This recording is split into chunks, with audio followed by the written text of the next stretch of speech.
Bonjour, c'est Cryptolyse, bienvenue dans la quotidienne, notre rendez-vous de 8h du lundi au vendredi pour analyser les news crypto, le marché et notamment ce qui se passe avec le Bitcoin. On commence par les nouvelles, on a une clarification au niveau des textes européens, ils ne sont pas encore disponibles mais néanmoins la clarification porte sur qu'est-ce qu'une securities token, comment ce sera utilisé, la notion de prêt et de crédit en crypto-monnaie et certainement une réglementation autour de ça, et surtout une clarification des restrictions permettant son implémentation. Et ça, c'est très très important de commencer à voir que même au niveau de l'Union européenne, on parle d'implémentation. Et c'est quelque chose qu'on retrouve aussi, malgré la bourde du secrétaire du Trésor, Janet Yellen, qui a en fait fuité un petit peu. Alors, du coup, ça a été retiré, le rapport a été retiré directement de la page, mais on a un certain nombre d'éléments qui nous disent que au niveau de la ratification par Biden du document qui traite des crypto-monnaies, on va parler de future of money, donc du coup on parle bien justement d'une projection sur l'évolution de la monnaie, on parle de réglementation pour la protection justement de la monnaie. Alors il y a bien sûr évidemment le Made in USA où ça va être forcément une protection et un engouement autour des produits américains. Et on parle beaucoup des CBDC, donc Central Bank Digital Currency. Alors on voit quand même ça depuis un certain temps que ça commence à fleurir, mais le texte en tout cas en parle et le note très fortement. Donc du coup, on est vraiment, que ce soit en EU ou en Amérique, sur une réglementation permettant son implémentation. Alors eux-mêmes vont implémenter leur propre stablecoin, en l'occurrence on le suppose comme ça avec le CBDC. Néanmoins, c'est intéressant de voir que l'implémentation est en cours, donc ça rassure, je pense, une partie. Après, il va falloir voir comment c'est réglementé pour permettre son implémentation. Mais il n'y a pas de bannissement qui est en train de se faire. Alors, à part quelque chose qui est très intéressant, la Banque centrale russe qui appelle toujours en fait à l'interdiction de l'émission et l'extraction de la circulation des crypto-monnaies au sein de la fédération russe.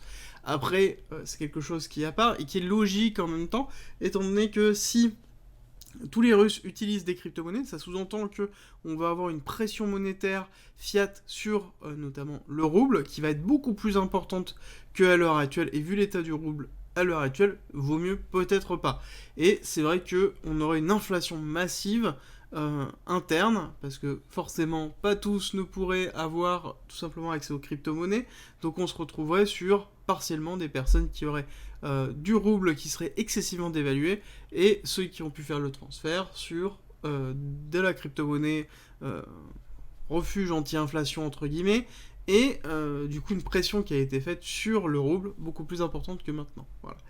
Donc c'était le petit point news, un petit point qui quand même s'accentue vers la réglementation. On savait qu'on allait avoir en 2022 une série de réglementations.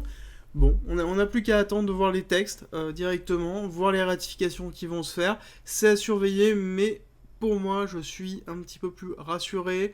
Je n'avais pas forcément une vision qui était négative, mais je sais que la connaissance générale des crypto-monnaies par nos élites et nos dirigeants ne font pas forcément les plus éclairés. Donc j'avais un petit peu une petite appréhension dessus, même si je pensais très sincèrement qu'on allait avoir une implémentation, une régulation normale et que c'est logique pour permettre l'adhésion massive des crypto-monnaies.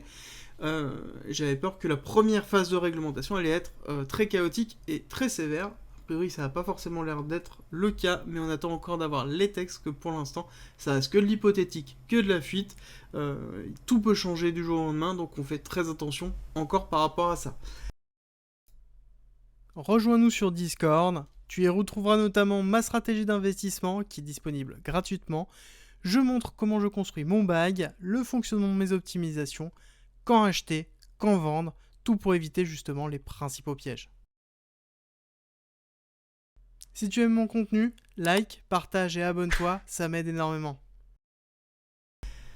On attaque ce qui s'est passé au niveau du BTC. Avant tout, on rappelle, nous sommes dans une... je défends une théorie qui est la vague 1, vague 2, vague 3 d'Elliott finie en avril 2021 avec un retracement de la vague 4 en ABC. Nous avons actuellement un A qui est égal à un C avec le point le plus bas fait en janvier 2022. Et nous avons une extension du B, donc on peut attendre une extension du C, étant donné que nous avons un equal low et une poche de liquidité en dessous des 29 000, en dessous des 30 000 $, avec notamment un gap qui se trouve à 26 000. Nous avons cette vague C qui est composée en 1, 2, 3, 4. Nous avons fini la 4e vague théoriquement le 2 mars 2021 et nous entamons la 5e vague. 5e vague qui d'ailleurs nous donne présager ici un schéma de Wyckoff d'accumulation avec un psy SCAR, STAR. On attend donc une prise de liquidité du SC et une deuxième prise de liquidité via le Spring qui pourrait nous expliquer les deux extensions de la vague 5 par justement vague 1, vague 2, vague 3, prise de liquidité, retracement vague 4, vague 5, deuxième prise de liquidité et ensuite retracement ABC. Et on termine le schéma de la vague 4 et on part sur quelque chose qui est bullish 5 avec un nouvel ATH qui se fait et qui pourrait donc coïncider avec notamment le printemps par rapport à ce qui est en train de se faire.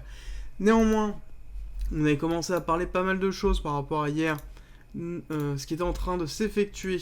Donc on va faire un point rapide sur ce qui avait été donné. La première chose, c'est que nous avions ici une poussée, une envolée qui avait été faite. Je vous avais dit que c'était une envolée qui était assez forte, qu'on allait chercher la liquidité ici et potentiellement cette liquidité-là.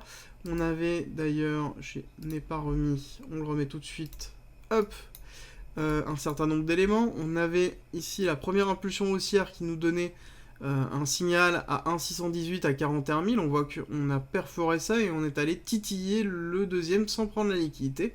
Et derrière, on a tout simplement retracé avec cette imbalance qui était quand même très conséquente. Et d'ailleurs, on voit que c'est un retracement du marché asiatique qui s'est effectué, alors que l'accélération s'est effectuée aussi sur la même. Donc on a une cohérence entre les deux, et ça veut dire que le marché américain a très peu travaillé. Et c'est très intéressant de voir que là on a eu vraiment une impulsion et une descente sur le même type de marché, et que le marché américain n'a rien fait, et on va en discuter justement à la fin de cette vidéo si vous restez jusqu'à la fin. On a deux schémas. On rappelle, on a la schématique verte et la schématique orange, c'est deux scénarios possibles qui ne sont pas encore validés ni invalidés. Le LC, donc la schématique verte de Wyckoff, les deux sont des distributions, ferait qu'on n'aurait pas de prise de liquidité en haut au-dessus de 46 000, et on descendrait directement, valider les prises de liquidité basses. Pour ce faire, il faut casser ici le saut vert. Voilà. L'invalidation, c'est la prise ici de ce top ici. Si on prend ce top, on invalide la schématique verte et on valide la schématique orange avec un UT qui va se faire, et donc une prise de liquidité sur cette zone, cette poche de liquidité qui est intense, qui est entre 46 000 et 51 000, quasiment 52 000. Nous avons une énorme poche de liquidité de tous les shorters qui sont trouvés là. Comme pareil, nous avons une énorme poche de liquidité qui se trouve en dessous des 33 000 pour tous les longs, donc on a vraiment deux énormes poches. On est en train de créer vraiment de la liquidité. Cette notion de liquidité, je vous l'explique depuis un certain temps, on est en train de la créer, je vais vous le montrer dans quelques instants. Juste petit rappel, nous avons cette extension ici de la A qui nous montre qu'on peut aller à 47 000. L'extension ici de cette première impulsion baissière de cette C nous montre qu'on peut aller plus haut. Néanmoins, on peut considérer que nous avons peut-être terminé cette C ici sur le 2 mars à 16 h. Tout simplement parce qu'ici nous avons possiblement une première impulsion baissière, donc vague 1, vague de retracement, et quelque chose qui peut aussi se coïncider étant donné que nous avons, hop, ici travaillé le 618, donc parfaitement, une zone de retracement sur laquelle on pourrait avoir une continuité de baisse assez forte par rapport à ça. J'aurais aimé, comme je vous l'ai dit, travailler le 786. Bon, on prend avec ce qu'on a. En l'occurrence, peut-être que c'est pas terminé, on va avoir une résurgence qui va se faire. Mais en tout cas, on a une chute qui... enfin, une continuité en tout cas de chute qui peut s'annoncer. Une continuité qui nous porterait... D'ailleurs, si on regarde, on a une prise de liquidité en 1 pour 1. Une prise de liquidité ici à 34 000. Et si on regarde le niveau important qui est le 1,618, si jamais nous sommes dans une vague 3, Donc vague 1, vague 2, vague 3, on va chercher le 1, 618, on serait à 29 000, donc on irait casser en effet la prise de liquidité avec vague 4, retracement, vague 5, prise de liquidité, et prise de liquidité qui serait assez agressive et qui pourrait du coup soit être très passive avec juste une toute petite prise de liquidité, une toute petite vague 5, soit une grosse vague 5 avec un cluster de liquidation, avec une prise de liquidité sur le gap qui pourrait être cohérent. Pour l'instant, on a toujours des signes, on n'a pas d'invalidation de nos théories qui sont en train de se faire. Alors, on a parlé de liquidation. On va aller voir un petit peu, parce que j'ai des choses à vous montrer. On a parlé de liquidation. Je vous avais montré un petit peu à chaque fois ce schéma ici. Hop, ok, j'ai toutes les infos en dessous. Hop, on rapatrie tout ça. Nous avons ici, je vous avais dit qu'on avait quand même un potentiel de long qui était en train de se créer et que ça allait à un moment donné liquider. On voit que ici, on a eu l'accélération qui s'est faite, on a liquidé notamment tous les shorts. Et ici, on a eu une baisse, on a liquidé tous les longs. Et si on regarde, on a eu une liquidation dans les 24 heures, donc sur la montée et la descente, qui s'est effectuée en 224 millions. Donc on continue toujours à créer de la liquidité sur le marché. Et si on regarde ici, hier soir, on a fait une liquidation des shorts, ici, la petite barre rouge qui se fait là. Et ce matin, cette nuit, on a liquidé notamment tous les longs. Donc on a vraiment toujours ça, donc il faut faire très très attention à vos positions. On a un marché qui a peu de liquidité, qui cherche à créer de la liquidité, donc on va avoir forcément des incentives qui vont être créés, et donc il faut faire très très attention aux positions que l'on prend. Voilà. Ceci étant dit, on avait un certain nombre d'éléments que je vous avais donné. La première chose, c'est qu'ici, il fallait surveiller une distribution qui a été faite. Là, on a eu une distribution qui s'est validée ici, donc d'où la chute. Une distribution d'ailleurs qui était avec une divergence très forte ici. D'accord ? Donc nous avions une divergence au niveau des tops qui se faisait ici, avec une accélération. Et si on regarde, au niveau du RSI, on avait une chute là. Donc on avait tout simplement une divergence. Forcément, on allait avoir plus une distribution, un retracement, une zone de retracement fort. Ça a validé globalement le fait que ici c'était un retracement par rapport à cette chute-là, prise de liquidité qui avait été effectuée. Et alors j'aurais aimé quelque chose de quand même d'un petit peu plus agressif, mais bon, on prend ce qu'on a. Et ensuite une continuité possible de la baisse qui va se faire. Alors, ça c'est ce que j'ai en tête. En effet, c'est ce que j'ai en tête, mais il y a aussi des choses qui sont en train de se faire. Et je veux vous les montrer parce qu'il faut en avoir conscience. C'est que depuis que nous avons fait cette chute ici le 24, nous avons quand même ici un cluster de compression. D'accord ? Un cluster de compression. Et si on regarde au niveau du RSI, on voit que on est en train de comprimer sur cette dernière partie. On est vraiment en train de comprimer sur cette dernière partie au niveau du momentum. Alors on a eu une casse qui s'est faite ici, on a eu une perte de momentum très forte. Donc en fait on est en train d'épuiser les longues. Ce qui est en train de se passer, c'est que globalement on est en train d'épuiser les longues. C'est-à-dire que systématiquement, ici, hop, on fait une première impulsion, on redonne l'envie aux personnes, on a un momentum qui va monter, on va pousser, ici, on a un sell qui se fait avec généralement une liquidation massive, on casse le momentum totalement, donc ici on rechute, on reconstruit le momentum au fur et à mesure avec une accélération qui se fait, ici on recasse systématiquement et on redescend. Alors, on est en train vraiment d'épuiser les longues parce que on le voit au fur et à mesure, le momentum à chaque fois redescend, et ici la cassure qu'il y a eu là, pour moi est importante. Pourquoi ? Parce que ça veut dire, alors on n'est qu'en une heure, vous allez sur au niveau de la time frame, donc il faut normaliser un petit peu cette analyse, mais au niveau de cette cassure, pour moi, c'est vraiment symptomatique d'un épuisement des longues qui sont en train de se faire.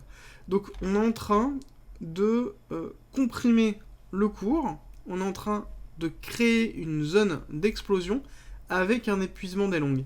Donc il est fort probable de se retrouver sur une cassure baissière, et une accélération baissière qui va se faire parce qu'on aura épuisé les longues au fur et à mesure. Les shorts, on voit que les shorts, on a à chaque fois une structure qui se fait, on short, une structure qui se fait, on short, alors que dans les longues, on a une construction symptomatique de travail qui se fait. Alors du coup, il va falloir quand même faire très très attention parce qu'on a aussi potentiellement ici, alors c'est en train de se dessiner, c'est pas très flagrant, mais nous avons sur la construction de ces tops-là une potentielle divergence baissière, alors que sur les bots ici, nous avons quelque chose qui est assez classique, malgré le fait que ici et ici, nous avons une divergence haussière. Donc, on a vraiment une double divergence qui se fait au niveau du RSI. Petite baissière, grosse haussière, compression du cours ici qui se fait. Et d'ailleurs, si on va le voir, hop, on va juste fermer ça. Au niveau du RSI, on le rouvre un petit peu. Ça se voit encore plus en termes de daily. Au niveau de la compression du cours qui se fait, et si on regarde même en weekly, parce que là on pourrait se dire ok on a, parce qu'il y a beaucoup de gens qui parlent de double voire de triple bottom qui sont en train de se faire, mais il faut avoir conscience que là sur une descente qui est en train de se faire, on a une autre schématique de chartisme qui se met en place qui n'est pas forcément positif, hein, pour ceux qui la voient. Bref, c'est pas forcément la discussion là, mais faut faire attention à ce que l'on voit, et étant donné qu'on a un marché excessivement peu liquide, avec un besoin de liquidité, il faut faire vraiment très attention, et surtout surveiller vos prises de position, ne pas laisser la nuit sur tout ce qui se passe, avec, et bien attendre les confirmations avant de se faire. Alors, petite vue weekly, c'est assez rare que j'y vais, en tout cas que je vous le présente. On a donc en effet quelque chose qu'on me pose beaucoup de questions en privé sur Discord, donc je me permets d'y répondre maintenant. Oui, on a un W qui se fait. Mais, ici, ces bougies-là, celles-ci, les 3 dernières, globalement, les 3 dernières semaines, les bougies que nous avons ne sont pas bonnes, d'accord ? Ce n'est pas des bougies engulfing, donc ce n'est pas des bougies comme celle-ci, c'est des bougies de retracement et d'incertitude qui sont en train de se faire. Et d'ailleurs, hein, j'ai pas regardé, on va regarder ensemble. Bon, voilà. On le voit, le RSI est au calme plat.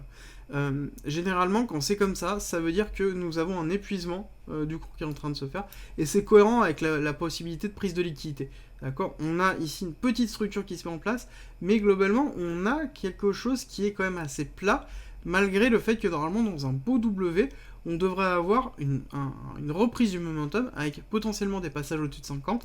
Là, on n'y arrive pas, et avec le reste de l'analyse qu'on peut se faire et l'order flow qui peut se faire, on a intérêt à aller descendre. Donc là, cette incertitude, moi, me plaît pas forcément.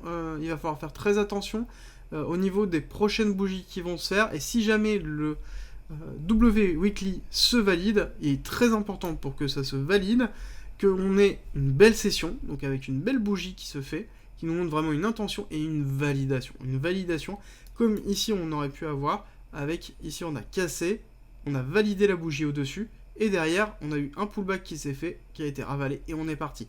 Si on n'a pas de session comme ça, avec une injection de liquidité qui va se faire, forcément ça ne marchera pas, et on n'aura pas quelque chose de suffisamment fort. Voilà. Alors, on va embrayer sur un petit peu les indices, ça va expliquer ce qui est en train de se passer, et ce qui s'est passé notamment hier. On a eu, et donc ça c'est très intéressant de le noter, c'est qu'on a eu hier tout simplement une accélération. Je vous avais dit qu'on avait une baisse qui était en train de se faire, on a eu une correction du Nasdaq qui s'est fait. Correction qui n'a pas entraîné sur le BTC une augmentation du cours. C'est très important à le noter, ça. C'est vraiment très important. Parce qu'en termes de corrélation, ça veut aussi dire que on n'est plus porté par les indices. Le SP500, c'est pareil, on a une correction à la hausse, mais on n'a pas cassé les plus hauts. Pareil sur le Nasdaq, on n'a toujours pas cassé les plus hauts. Donc on est vraiment dans une correction sur une potentielle baisse. Donc là, je pense qu'on aura une continuité baissière qui va se faire, avec, comme je vous ai dit, si on casse les 13 000, là par contre, on va descendre, hein, et on va descendre fort. Et est-ce qu'on sera corrélé avec le SP500, le Nasdaq, sur une cassure basse, avec qui va entraîner le BTC ? Peut-être, il va falloir vraiment surveiller ces derniers jours qui va se passer. Je pense que la semaine prochaine, ça va être vraiment une semaine excessivement intense, et avec potentiellement quand même pas mal de surprises.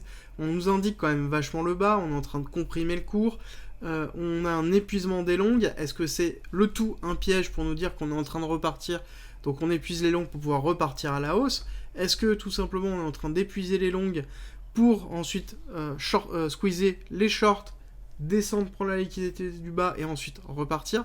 Ça reste à voir, mais en tout cas les indices aussi vont jouer leur rôle, et il va falloir vraiment surveiller tout ça. Merci d'être resté avec moi jusqu'au bout. Abonne-toi, partage si t'as aimé et rejoins-nous sur Discord. C'est avec plaisir qu'on t'accueillera et à très vite.